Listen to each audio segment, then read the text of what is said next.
안녕하세요, 쌤입니다. 오늘은 웬만해서는 기죽지 않는 사람 비결이라는 주제로 함께 하겠습니다. 왜 이렇게 기가 죽어 있어? 이런 말을 듣는 경우가 있죠. 그러면 뜨거라 하셔야 돼요. 나도 모르게 기가 죽었다고 하면요, 이후에 일상이 잘 안 풀리거나 악순환이 될 가능성이 있습니다. 자기의 기운으로 이제 우린 인생을 살아가죠. 기운을 내서 일도 하고 밥도 먹고 사람도 만나고, 기운이 빠져 있는 사람은요, 뭔들 잘 해낼 수 있겠어요. 그죠? 그리고 기운의 가장 큰 특징은요, 누가 대신 관리해주지 않습니다. 내가 내 기운을 북돋워야 돼요. 그것도 지속적으로.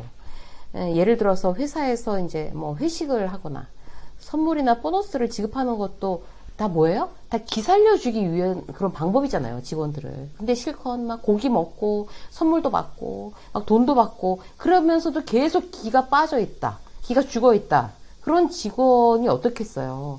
보람이 없는 거죠. 회사 쪽에서는 투자한 보람이. 그리고 인정받지 못하는 직원이 되는 겁니다.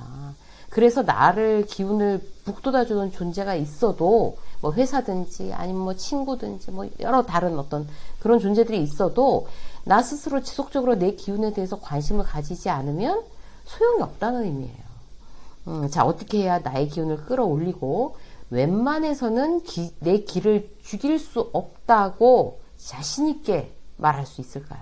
자, 첫 번째. 웬만해서는 기죽지 않는 사람들은요, 언제 어디서나 배웁니다. 이 부분만 있으면 웬만해서는 기 죽지 않을 수 있어요. 제일 큰 이유는 배우는 게 최우선인 사람은요, 남이랑 비교하지 않습니다. 그러니까 나보다 점수가 높은 사람, 나보다 돈 많은 사람, 나보다 성공한 사람을 보고 주눅들 필요가 없다는 거죠. 비교해서 내가 열등하다고 생각을 해야 주눅이 드는 거잖아요. 그 사람 보고 와, 저 사람 어떻게 저렇게 잘하냐? 비결이 뭐냐? 훔쳐서라도 배워서 내 것으로 만들고 싶다. 이런 태도가 있는 사람이 주눅 들 게 뭐가 있겠어요. 예를 들어서 회사에 옷을 잘 입는 직장 상사가 있어요. 김 부장이에요. 김 부장의 습관은 모든 사람들을 외모로 이제 판단하는 거예요. 어떤 옷을 입었냐, 어떤 가방을 들었냐, 어떤 액세서리를 가지고 있느냐가 이제 기준으로 그 사람의 능력을 판단할 지경이에요. 근데 김 부장 밑에서 이제 여러 명의 직원들이 있잖아요. 그들의 옷을 보면서 이제 김 부장이 이러쿵저러쿵 못마땅해 하는 거죠. 여기서 부하 직원은 여러 유형으로 나뉘게 됩니다. 대체 어떻게 옷을 그렇게 입을 수가 있냐? 이렇게 구박당하면 주눅 들고 스트레스를 받는 사람이 있고, 아니면 그렇게 말하든지 말든지 그냥 막 웃으면서 네, 뭐 그렇습니다 이러고 신경을 아예 안 써버리는 사람도 있어요. 근데 그런 이제 김 부장이 계속 그렇게 직원들을 옷 가지고 뭐라고 잔소리를 한 이후에 계속 김 부장을 뒷담화하면서 아니 자기가 직장 상사지 왜 옷 입는 거 가지고 딴지를 거느냐고 이러면서 스트레스를 막 받는다. 뒷담화해서 막 자기 이미지를 떨어뜨린다. 뭐 이런 사람이 있고, 아예 떠들어라 나는 나의 길을 가련다. 뭐 이렇게 얘기를 하는 사람이 있고, 지 맘대로 막 입고 다니다 결국 김 부장을 포기하게 하는 사람이 있어요. 지금 여기서 말한 늘 배우는 사람, 우리 첫 번째 얘기했죠. 늘 배우는 사람. 이 사람은 어떻게 할까요?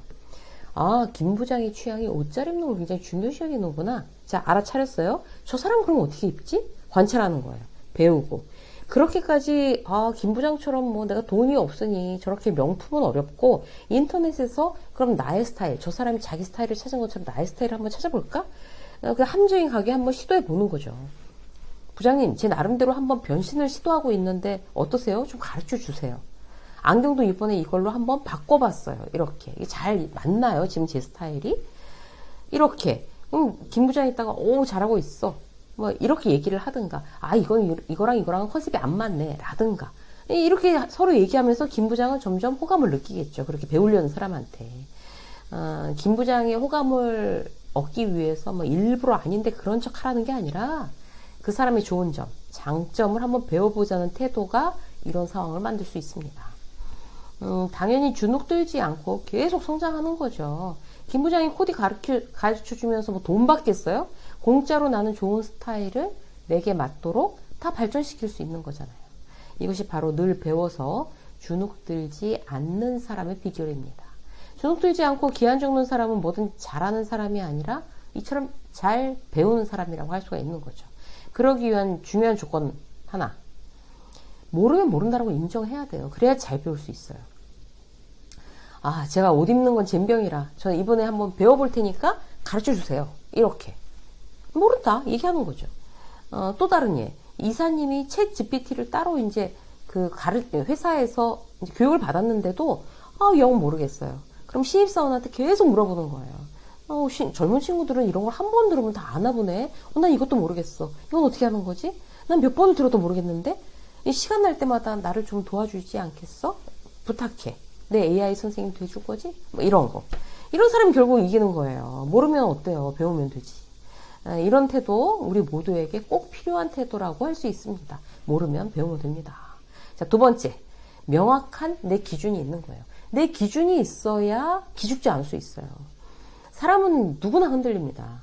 가장 단순한 예가 정말 잘난 사람 만나면 왠지 기죽고 나보다 못한 사람을 만약에 만났다. 그럼 아주 잠깐이라도 그를 무시하는 마음에 내가 좀 이렇게 우월감을 느끼는. 그게 바로 이제 흔들린다는 거예요. 그게 중요한 게 뭘까요? 명확한 내 기준입니다. 그래야 흔들리지 않으니까. 사람마다 다르긴 하겠지만 내 기준이 있어야 흔들리지 않는 거예요. 기준의 예를 들어볼게요. 첫 번째, 인생 장기전이다. 이런 기준을 가지고 있다고 생각해 보자고요. 사실 제 기준이기도 해요. 그래야 기죽지 않을 수 있어요. 적극 추천해요. 여러분들한테도. 인생 장기전이다. 이런 기준. 사람은 다들 자기 속도가 있습니다. 지금 제가 이제 유튜버를 하면서 저보다 사이즈가 큰, 구독자가 100만 명, 200만 명인, 저보다 젊은 유튜버들 때문에 제가 기가 죽겠어요? 절대 아니에요. 다들 자기 속도가 있고 자기 방향이 있는 거예요. 그래서 결국 끝나봐야 인생 게임의 결과를 알게 되는 거죠. 2025년, 지금 방송 기준이 2025년인데 이때가 기준이 아니에요. 그전엔 누가 더 잘했고 누가 더 잘났고 이런 게 전혀 의미가 없다니까요. 회사에서도 마찬가지예요. 나보다 후배가 먼저 팀장이 됐어요. 이 경우 회사를 그만두네 마네 회의를 느끼고 열등감을 느끼고 당장 출근하는 게 지옥 같다라고 물론 그렇게 생각할 수 있어요. 그런데 인생 장기전이라는 기준을 떠올려 보세요. 2025년 다 끝나는 게임이 아니잖아요. 속도가 다를 수 있어요. 내가 부족한 건 뭘까? 배우면 되는 거죠. 그런 다음에 자기가 흔들리지 않게 나를 탁 내 기준으로 이제 붙잡는 거예요. 기죽지 않게 하는 거죠. 나는 내 속도대로 성실하게 부족한 점을 보완하면서 가자. 이러면 되는 거예요. 자, 두 번째가 뭘까요? 기준의 예. 두 번째, 자신감은 항상 내가 관리한다 라는 기준이에요. 자신감이 있어야 주눅 들지 않잖아요. 나를 자신 있는 사람으로 관리하는 거는 나 자신에 대한 나의 예의죠. 회사에서 자신감 관리하는 방법이 뭐예요? 100가지도 넘어요. 100가지도. 그 중에서 정확히 업무 데드라인을 지키는 거. 미리미리 하는 거. 내 컨디션을 잘 관리하는 거. 인사 잘하는 거. 이것만 지켜도 자신감이 떨어질 일이 별로 없습니다. 자신감은 훈련이에요. 자기 연습. 저절로 이렇게 뚝 떨어지거나 약 먹는다고 되는 거다. 이런 거 아니라는 거죠. 이 두 가지만 기준으로 삼아도 내가 훨씬 더 주눅들 일이 줄어든다는 거 여러분들이 꼭 기억하셨으면 좋겠어요. 자, 세 번째. 자, 웬만하면 기죽지 않는 사람 다 거기서 거기다라고 생각하는 거예요. 저도 그렇게 생각해요. 여러분들은 어떠세요? 사실이거든요. 이거만 알아도 기죽을 일이 별로 없어요. 유명한 사람을 보면 갑자기 주눅 드는 사람이 있어요. 왜 그래요? 예전에 이제 어떤 그 개그맨이 강의를 하는데 이런 얘기를 하는 거예요. 서울시장을 만나면 왜 내가 기죽어야 돼요? 나는 유권자인데 한 표 갖고 있는 사람인데 고개를 숙여도 시장이 유권자인 나한테 고개를 숙여야지. 그 얘기를 듣고 참 그래 그거 맞는 말이네 이런 생각을 했어요. 우리는 나한테 돈 줄 것도 아니고 뭔가 유익함을 줄 것도 아닌데 나보다 지위 높은 사람, 사회적으로 명성 있는 사람, 돈 많은 사람 보면 기죽는 경우가 있어요. 절대 그러지 말자. 내가 왜? 이렇게 생각하셔야 돼요. 인기 드라마 지난번에 있었던 폭삭 속았수다 여러분 다 보셨죠? 거기에 이제 학시 아저씨가 나오잖아요. 그 학시 아저씨의 아주 인상적인 말버릇 중에 하나가 뭔가 하면 너 뭐 돼? 이거예요. 그 대사 너무 통쾌하지 않으세요?